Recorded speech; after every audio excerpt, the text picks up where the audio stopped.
नमस्कार मित्रों, हम बात कर रहे हैं यूनानी भूगोलवेताओं के बारे में, पार्ट नंबर 2 के बारे में। सबसे पहले हमने होमर के बारे में पढ़ा, थेल्स के बारे में पढ़ा और एनेक्सिमेंडर के बारे में पढ़ा।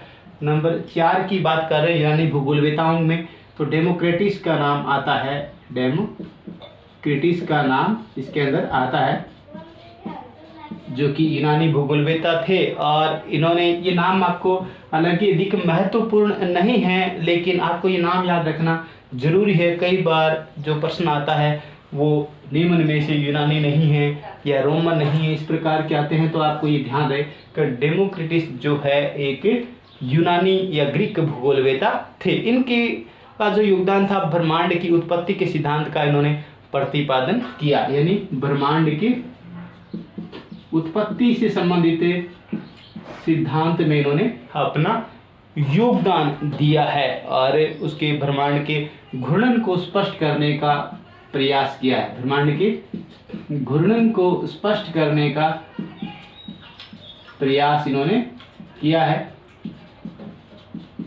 बस ब्रह्मांड की उत्पत्ति संबंधित आपको याद रखना है कि ब्रह्मांड की उत्पत्ति संबंधित व घूर्णन से संबंधित ब्रह्मांड की डेमोक्रिटस ने बताया है। अगले विद्वान की बात कर रहे हैं, तो इनमें आपको विशेषता याद रखना है डेमोक्रिटस नाम।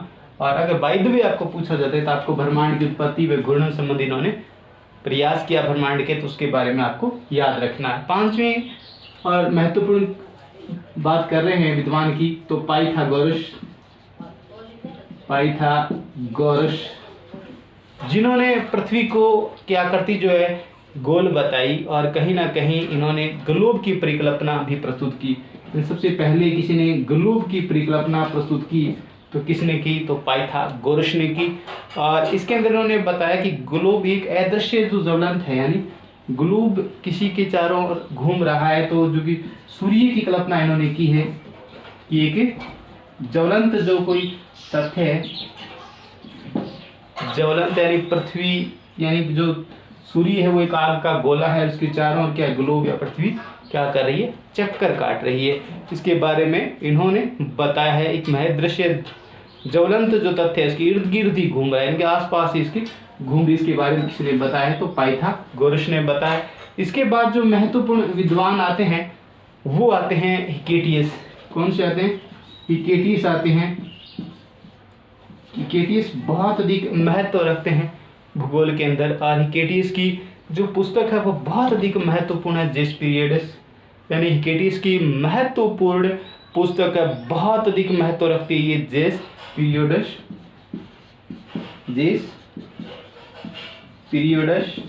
बहुत अधिक महत्व रखती है। आपको याद रखना है कि परीक्षा में बहुत बार ये प्रश्न आता है जेस पीरियड्स के बारे में। हिकेटियस की महत्वपूर्ण पुस्तक है और इनका जन्म जो था वो 500 ईसा पूर्व था। हुआ कब हुआ? 500 ईसा पूर्व इनका जन्म है। तो ये आपको याद रखना है कि हिकेटियस का जन्म 500 ईसा पूर्व हुआ है और इन्होंने जेस पीरियड्स नामक पुस्तक की रचना की। बहुत अधिक महत्वपूर्ण पुस्तक है। सर्वप्रथम इन्होंने क्रमबद्ध भूगोल का वर्णन प्रस्तुत किया है। हिकेटियस ने क्या किया? सर्वप्रथम क्रमबद्ध भूगोल का वर्णन प्रस्तुत किया है। क्रमबद्ध भूगोल के बारे में किसी ने बताया? हिकेटियस ने सर्वप्रथम बताया है। आपके सामने दो प्रकार के तथ्य आते हैं, क्रमबद्ध और प्रादेशिक। प्रादेशिक का नाम आते ही आप रिटर की ओर चले जाते हो। क्रमबद्ध की बात और प्रादेशिक भूगोल के अंदर अंतर थोड़ा सा मैं आपको यहाँ बताना चाहूँगा कि क्रमबद्ध का अर्थ और प्रादेशिक का अंतर क्या है। यानी सामान्य बात में, सामान्य परिभाषा में आपको बताने का प्रयास करूंगा, शायद आपको याद होगा। यानी हम बात कर रहे हैं क्रमबद्ध की और सामान्य या प्रादेशिक की। क्रमबद्ध व प्रादेशिक की बात कर रहे हैं, जिसे क्रमबद्ध को अपने 11वीं क्लास में एक चैप्टर के अंदर इसे विषय वस्तुगत उपागम के रूप में भी जाना गया है। तो क्रमबद्ध का मतलब अपने सीधे में माने तो लगातार से मानते हैं, लेकिन किसी प्रदेश की बात करें, किसी प्रदेश के किसी एक तथ्य का, यानी जैसे मान लीजिए अपने राजस्थान से बिलोंग करते हैं और राजस्थान के किसी एक अपने पॉइंट या बिंदु का, जैसे अपने यहाँ पर बाजरा ले लेते हैं, अपने बाजरे का अध्ययन अपने राजस्थान में करते हैं, उसका फिर विश्व मंच पर जो अध्ययन किया जाता है उसे क्रमबद्ध अध्ययन कहा जाता है। प्रादेशिक का मतलब होता है कि एक प्रदेश के संपूर्ण तथ्यों का अध्ययन इसमें किया जाता है। जैसे राजस्थान के सभी तथ्यों का अध्ययन किया जाता है और सभी तथ्यों का अध्ययन करने के बाद हरियाणा के सभी तथ्यों से का जो अध्ययन किया गया उनके साथ जो तुलना की जाती है वो कहीं ना कहीं प्रादेशिक अध्ययन है।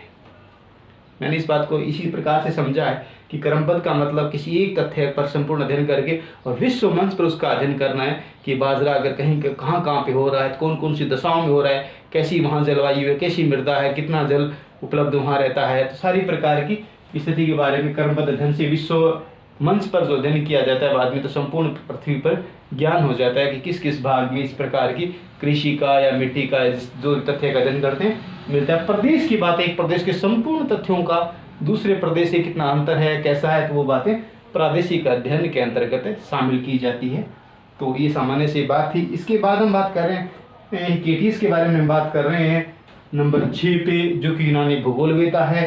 सर्वप्रथम इन्होंने क्रमबद्ध भूगोल के बारे में लिखा और जीस पीरियड्स नामक इनकी बहुत ही महत्वपूर्ण करती है, जो कि 2 खंडों में प्रस्तुत की गई। कितने खंडों में? 2 खंडों में। आजकल ये प्रश्न काफ़ी आते रहते हैं कि जैसे कितने खंडों में जेस पीरियड्स की रचना की गई, तो 2 खंडों में की गई। ये बातें आपको विशेषतः याद रखना है। इन्हें भूगोल का पिता कहा जाता है।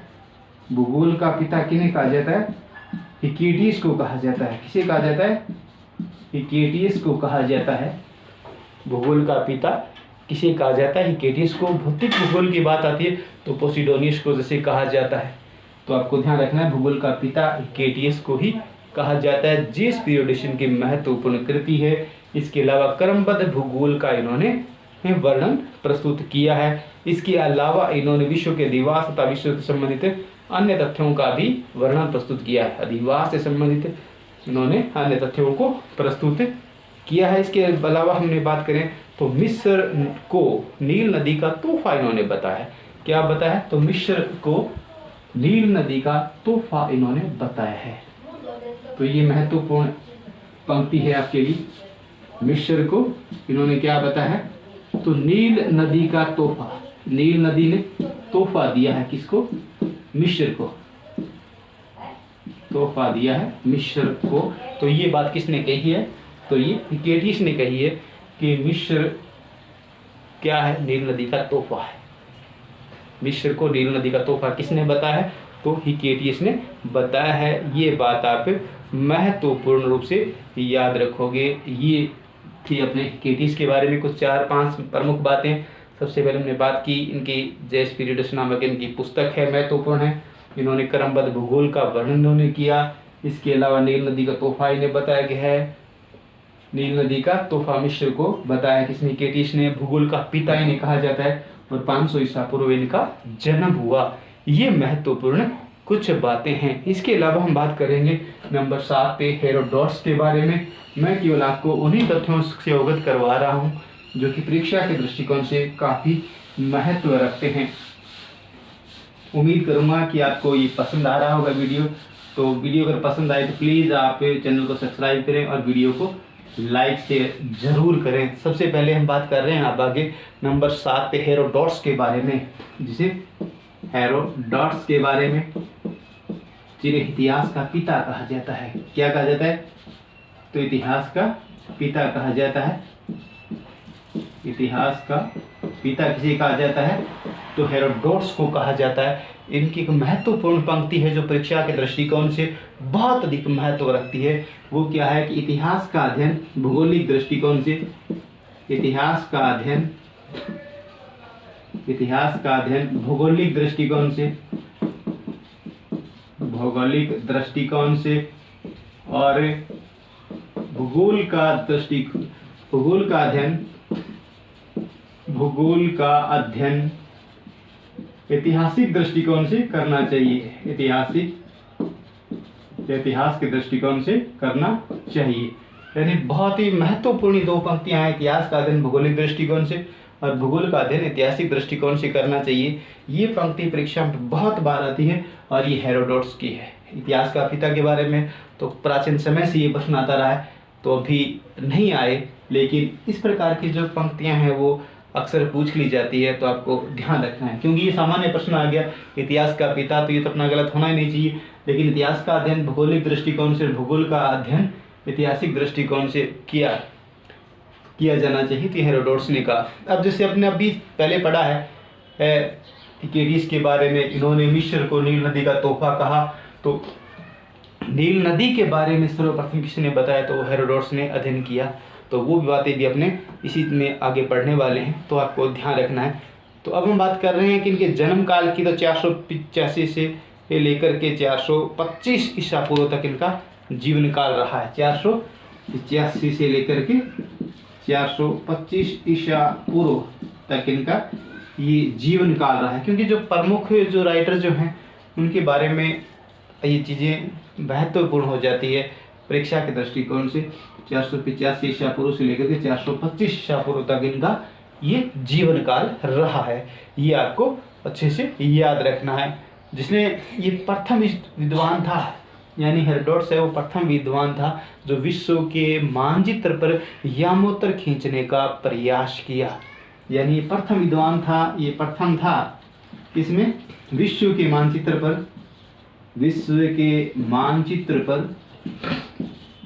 मानचित्र पर याम्योत्तर खींचने का प्रयास किया, याम्योत्तर खींचने का प्रयास किया।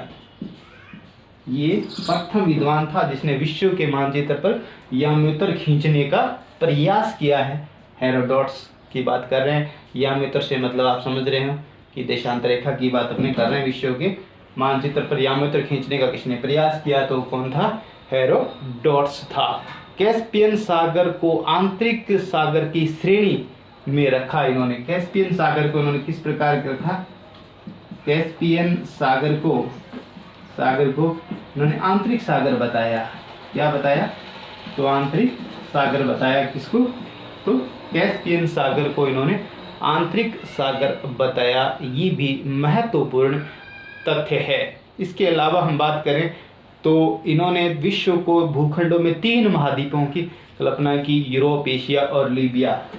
विश्व के मानचित्र की बात करें इसमें इन्होंने 3 महाद्वीपों के, तो यूरोप, एशिया और लीबिया जो है वो अफ्रीका को बोला गया है। अफ्रीका के लिए शब्द लीबिया प्रयोग किया गया है। ये भी कोई बात पूछ ली जाए परीक्षा में कि लीबिया किसको कहा गया, तो अफ्रीका को कहा गया है हेरोडोटस के द्वारा। तो ये बातें आपको अच्छे से याद रखना है। यानी विश्व को 3 महाद्वीपों में बांटने वाला ये प्रथम विद्वान था हेरोडोटस, जिसने 3 महाद्वीप कौन कौन से, तो यूरोप, एशिया और लीबिया में विभाजित किया है। ये आपको विशेषतः याद रखना है। यानी कुछ विद्वानों की अगर माने तो वातावरणवाद की विचारधारा जो थी उसकी शुरुआत हेरोडोटस ने की थी। वातावरणवाद की विचारधारा जो है, वातावरणवाद की विचारधारा की शुरुआत किसने की है, तो हेरोडोटस ने ही की थी। कुछ विद्वान इस बात को मानते हैं। अब हमने महत्वपूर्ण बातें कर ली इसकी कि हेरोडोटस को इतिहास का पिता कहा जाता है। इतिहास का अध्ययन भौगोलिक दृष्टिकोण से और भूगोल का अध्ययन ऐतिहासिक दृष्टिकोण से किया जाना चाहिए। जीवन काल 485 से लेकर 425 ईसा पूर्व तक था। प्रथम विश्व के मानचित्र पर यामोत्तर खींचने का इन्होंने प्रयास किया। कैस्पियन सागर को आंतरिक सागर इन्होंने बताया है। तो इसमें आपको इसके अलावा इन्होंने विश्व के मानचित्र में 3 महाद्वीपों को दिखाया, यूरोप, एशिया व लीबिया को इन्होंने बताया है। इसके अलावा इन्होंने वातावरणवाद के बारे में भी सबसे पहले विद्वान थे जिन्होंने वातावरणवाद के बारे में इन्होंने बताया है। तो अब हम बात करें अगले नेक्स्ट महत्वपूर्ण यूनानी विद्वानों के बारे में। तो प्लेटो का नाम यहाँ आता है कि प्लेटो एक महत्वपूर्ण यूनानी विद्वान थे। और प्लेटो की बात अगर आती है, प्लेटो महत्वपूर्ण विद्वान रहे हैं। तो प्लेटो की बात करें तो प्लेटो का जीवन काल जो था वो 425 से लेकर के 328 ईसा पूर्व तक का ये इनका प्लेटो का जीवन काल था।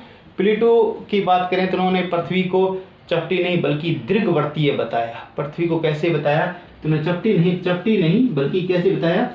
चपटी नहीं बल्कि दीर्घवर्तीय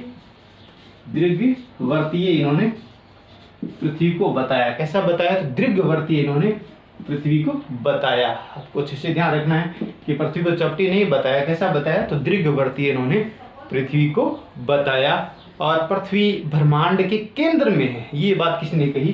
तो प्लेटो ने कही कि पृथ्वी क्या है? पृथ्वी ब्रह्मांड के केंद्र में है। पृथ्वी ब्रह्मांड के केंद्र में, ये बात किसने कही? तो ये प्लेटो ने बताई कि पृथ्वी ब्रह्मांड के केंद्र में स्थित है। इसके अलावा हम बात करें तो इन्होंने सभी आकाशीय पिंड पृथ्वी के चारों ओर चक्कर लगाते हैं। और क्या बताया इन्होंने? तो पृथ्वी सभी आकाशीय जो पिंड है वो क्या कर रहे हैं? पृथ्वी के चारों ओर चक्कर लगा रहे हैं। क्या कर रहे हैं? तो पृथ्वी के चारों ओर चक्कर लगा रहे हैं। चारों ओर चक्कर लगाते हैं। यानी पृथ्वी जो है ब्रह्मांड के केंद्र में, और सारे जो आकाशीय पिंड जो हैं वो क्या कर रहे हैं? पृथ्वी के चारों ओर चक्कर लगा रहे हैं। ये बात किसने कही है? तो ये प्लेटो ने कही है। इसके अलावा हम बात करें तो प्लेटो का अधिकांश सिद्धांतों का निर्माण जो था सामान्य से विशिष्ट की ओर था। किसकी ओर था इनका?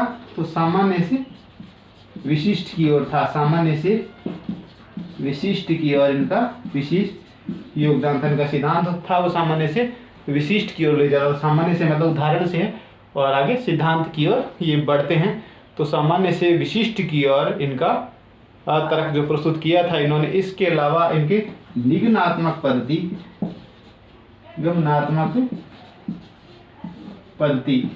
पर इनका कार्य किया है इन्होंने। निगमनात्मक पद्धति, अब आपको ध्यान रखना है कि निगमनात्मक पद्धति पर उन्होंने कार्य किया है। सामान्य से विशिष्ट की ओर इनका सिद्धांत अपने को ले जाता है, ये आपको याद रखना है। तो इसके अलावा अपने बात अरस्तु की करेंगे तो वो कहीं ना कहीं आगमनात्मक पद्धति, यानी इसके उल्टे एक बात निगमनात्मक है वो चलेगी। तो आपको ये भी ध्यान रखना है। यानी प्लेटो की बात हमने अभी की है। 425 ईसा पूर्व से लेकर के 328 ईसा पूर्व तक इनका जीवन काल रहा है। इसके अलावा इन्होंने पृथ्वी को चपटी नहीं बताया। ये चपटी नहीं है पृथ्वी, बल्कि क्या है? दीर्घवर्ती है, ये इनका मानना था निजी। पृथ्वी ब्रह्मांड के केंद्र में है, वो सारे आकाशीय पिंड है वो पृथ्वी के चारों ओर चक्कर लगा रहे हैं। पृथ्वी के चारों ओर चक्कर लगा रहे हैं। सामान्य से विशिष्ट इनमें इनका विशेष योगदान रहा और निगमनात्मक पद्धति को इन्होंने महत्व दिया। तो ये महत्वपूर्ण 4-5 तथ्य जो प्लेटो से संबंधित थे, मेरे ख्याल से आपको समझ आए होंगे। अब हम बात कर रहे हैं अरस्तु के बारे में, जो कि महत्वपूर्ण थे और प्लेटो के शिष्य रहे हैं अरस्तु। तो अरस्तु की बात अपने करें तो इनका जीवन काल जो था वो 384 से लेकर के 322 ईसा पूर्व तक था। 384 से लेकर के 322 ईसा पूर्व तक का इनका जीवन काल रहा है। ये क्या थे? राजनीतिक शास्त्र एवं जीव वैज्ञानिक भी थे। ये क्या थे? राजनीतिक शास्त्री व जीव वैज्ञानिक भी रहे हैं। क्या रहे हैं? तो राजनीतिक शास्त्री व जीव वैज्ञानिक रहे हैं। ये राजनीतिक शास्त्री व जीव वैज्ञानिक अरस्तु रहे हैं, प्लेटो के ये शिष्य हैं।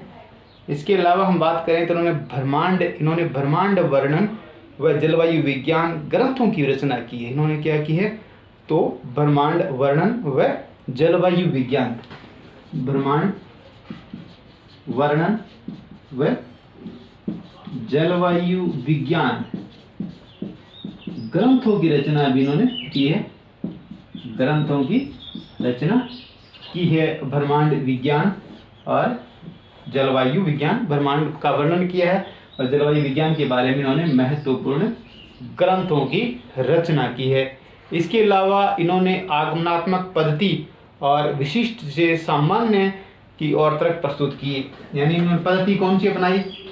तो आगमनात्मक, जो कि प्लेटो की विपरीत है। प्लेटो ने निगमनात्मक बनाई थी। कौन सी बनाई थी? तो निगमनात्मक पद्धति पर कार्य किया था। और इन्होंने आगमनात्मक और इन्होंने सामान्य से प्लेटो ने विशिष्ट की और इन्होंने विशिष्ट से सामान्य की ओर पद्धति का प्रयोग किया। विशिष्ट से सामान्य पद्धति पर इन्होंने कार्य किया। पहले इन्होंने सूत्र बताए, सूत्र के बाद इन्होंने इस पर कार्य किया है, सामान्य की तौर पर बढ़े हैं। तो ये कुछ महत्वपूर्ण विचारधारा किसकी थी? अरस्तु की थी। और ये यूनानी विचारधारा की अपने बात कर रहे हैं, जो कि 9 महत्वपूर्ण यूनानी विचारधाराओं के बारे में अपने पढ़ चुके हैं। इसके अलावा नंबर 10 की अगर बात करें तो थियोफ्रेट्स नामक विद्वान हैं, और इनसे आगे की बात अपने अगले वीडियो में करेंगे, क्योंकि वीडियो लंबा हो रहा है। तो तब तक दीजिए हमें इजाज़त। थैंक यू, धन्यवाद। अच्छा लगे तो ज़रूर लिखिएगा।